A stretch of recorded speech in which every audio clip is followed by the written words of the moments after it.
daily routine dito kapag day off ako. May naglalambing. May kumukulit. Ayan. Go, guys. Ayan, guys.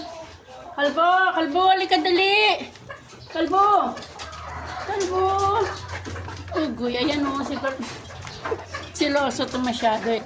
Dugog. Ayan o. Tapos po, magpapakain ako ng pusa. Kasi kawawa naman ng pusa.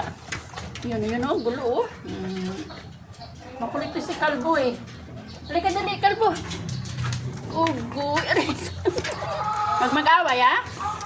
Yan. Yan sila oh. Namimiss nila ako kasi ngayon lang ako bumaba dito. Ngayon lang gusto. Anong gusto? Yan. Love ate. Love ate no. Ulit ka? Ulit? Ayan guys oh. Tapos kung maglaba, nagpunta ng palengke, naglaba, nagpakain ng aso, nagpaligo ng bata, naglaba ng damit ng bata, nagpakain ng mga cute, nagpakain ng aso, nagpakain ng pusa. Guys, oh, minsan ko lang kasi siya mapuntahan dito. Yan, pinalitan ko ng tubig. Oh, madumi na naman yung tubigan mo. Wag nang ikaw lumabas kasi baka pagalitan ako. Yan ka lang. Taihan mo yan. Oh, bago, diba? Malinis. Ilang taon ka na nakakulong dito? Yan siya guys.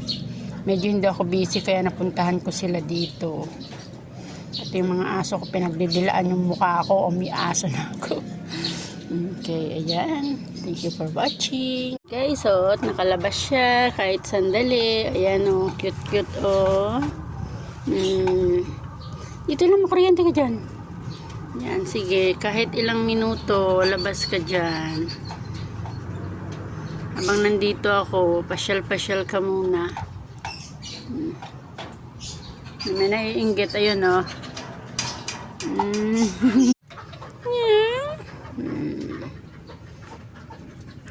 Labas ka muna kahit ilang saglit lang para naman guminhawa ang pakiramdam mo kasi nakakulong ka lang na nakakulong no.